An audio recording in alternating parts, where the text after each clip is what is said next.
जय Shri Krishna everyone, welcome back to my channel. Friends, आज इस वीडियो में हम चैत्र माह की नवरात्रि की पूजा विधि देखेंगे। नवरात्रि के पहले दिन ही सुबह स्नान आदि से निवृत्त हो जाएं, उसके बाद शुभ मुहूर्त के समय में ये पूजा की जाती है। जहाँ भी पूजा करनी है उस जगह को पहले आप साफ और स्वच्छ कर दें। वहाँ पर हम चौकी लगा देंगे, चौकी पर लाल वस्त्र बिछा देंगे और चावल का आसन लगाएंगे। चावल का आसन लगाने के बाद माता रानी की मूर्ति हो या तस्वीर को विराजमान कर देंगे। अगर मूर्ति है तो आप उन्हें पंचामृत से स्नान कराने के बाद विराजमान करें। उसके बाद जवारे बोएंगे तो एक मिट्टी का पात्र ले लेना है। आप स्टील की प्लेट, थाली भी ले सकते हैं। इसको हमें मिट्टी से भर देना है। देखिए, बारीक और अच्छी मिट्टी लेनी है हमें।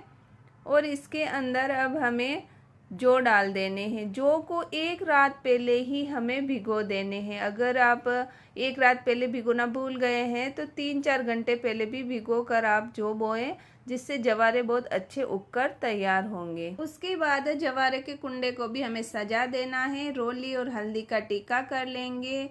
उसके बाद इस तरह हमें थोड़ा सा जल सींच लेना है। तो देखिए, मैंने यहाँ पर जवारे बो दिए हैं और हमें माता रानी के इस साइड की ओर हमें रख देना है। उसके बाद कलश की स्थापना करेंगे। तो देखिए, आप चाहें तो अष्टदल कमल बना सकते हैं, नहीं हो तो इसी तरह चावल की ढेरी लगाकर भी आप कलश की स्थापना कर सकते हैं। तांबे, पीतल या हमें मिट्टी का कलश ले लेना है। कलश के ऊपर स्वास्तिक बना देंगे और कंठ में कलावा बांध देना है। गंगा जल डालेंगे और जल से कंठ तक हमें भर लेना है।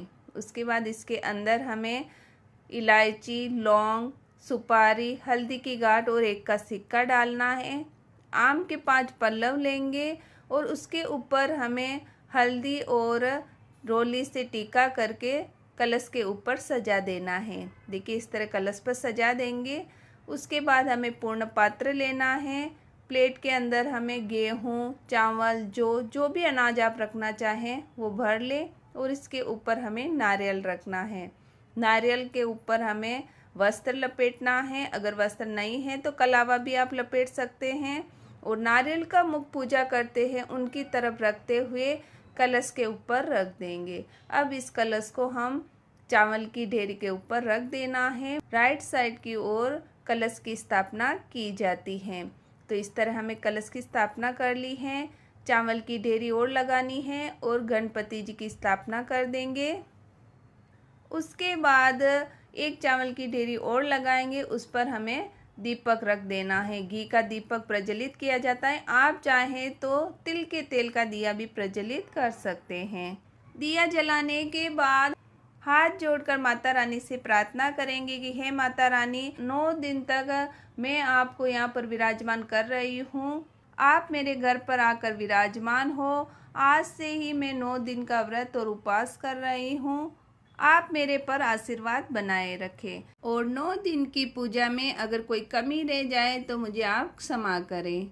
उसके बाद स्वच्छ जल की छींटे लगाकर सभी को स्नान करा देंगे। सभी को वस्त्र स्वरूप कलावा समर्पित करेंगे। भगवान गणेश को कलावा समर्पित करना है, माता रानी को करेंगे। कलश के आमने कंठ में पहले ही कलावा बांध दिया है और जवारे के वहाँ पर कलावा समर्पित करना है। दीपक के यहाँ समर्पित करेंगे। इसके बाद माता रानी को चुनरी समर्पित करना है और भगवान गणेश को जनेऊ समर्पित करेंगे। उसके बाद सभी को रोली का टीका करना है। तो सबसे पहले भगवान गणेश को रोली का टीका करेंगे, माता रानी को रोली का टीका करना है। नारियल के ऊपर आप रोली का टीका करें। उसके बाद जवारे के वहाँ पे भी टीका करना है और दिए की भी साथ में हमें पूजा करनी है।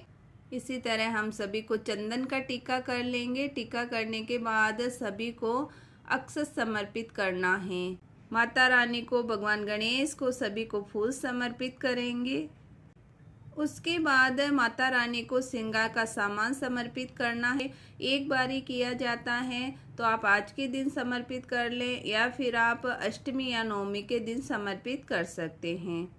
इसके बाद माता रानी को पान समर्पित करेंगे। तो पान में आप लौंग, इलायची, सुपारी और पतासे रखकर माता रानी को पान समर्पित करें। इसके बाद भोग समर्पित करेंगे। तो भोग में पतासों का भोग बहुत शुभ माना जाता है, तो आप हो सके तो पतासों का भोग जरूर लगाएं, नहीं तो आप मिश्री का भोग भी लगा सकते हैं। इसके साथ ही आप पंचमेवा का भोग लगा सकते हैं। तो यहाँ पंचमेवा का भोग लगा दूंगी और भोग में ऋतुफल समर्पित करेंगे। उसके बाद धूप दीप दिखाएंगे, माता रानी को जल समर्पित करना है और दक्षिणा समर्पित करेंगे। उसके बाद उपले लेकर गैस पर जलाकर छोटा सा हमें हवन कुंड में हवन करना है। देखिए इस तरह हम पहले घी से हवन करेंगे और 2 लौंग के जोड़े लेकर घी में डिप करके हवन करना है। जो भी आपने भोग सामग्री रखी है उसका भी हमें अग्नि में भोग लगाना है। इस तरह 9 ही दिन तक हमें हवन करना है। आप चाहें तो हवन सामग्री लाकर भी 7, 11, 21 आहुतियाँ लगा सकते हैं। माता रानी को जो पान का पत्ता चढ़ाया था वो भोग सामग्री भी हमें हवन में होम देनी है। हवन करने के बाद इसी दिए को लेकर हम माता रानी की आरती करेंगे। बहुत ही प्रेम पूर्वक भगवान गणेश की और माता रानी की आरती करनी है। आरती करने के बाद पूजा में रह गई कमियों की माता रानी से एक समय याचना करेंगे और मनोकामना पूर्ण होने की प्रार्थना करेंगे। उसके बाद हाथ में जल लेकर अग्नि के चारों तरफ हमें इस तरह घुमा देना है। एक बार पूजा संपन्न हो जाती है। तो फ्रेंड्स इस तरह आप डेली सुबह पूजा कर सकते हैं। शाम को हमें दिया करना है और भोग लगाना है, नहीं तो सुबह हमें इस तरह डेली पूजा करनी है। उसके बाद जो भी आपने प्रसाद रखा है वो आप सभी में बांट दें। और जो भी हमने यहाँ पर कलश की स्थापना की है, जवारे बोए हैं, माता जी सभी को हमें यहीं पर रखना है। 9 दिन तक हमें यहीं पर पूजा करनी है। 9 दिन के बाद ही ये चौकी हटाई जाएगी। आई होप मेरी दी गई ये जानकारी आपके लिए यूज़फुल हो। वीडियो अगर थोड़ा भी यूज़फुल लगे तो वीडियो को लाइक करें और चैनल को सब्सक्राइब करें। मिलते हैं किसी और वीडियो के साथ। जय माता दी।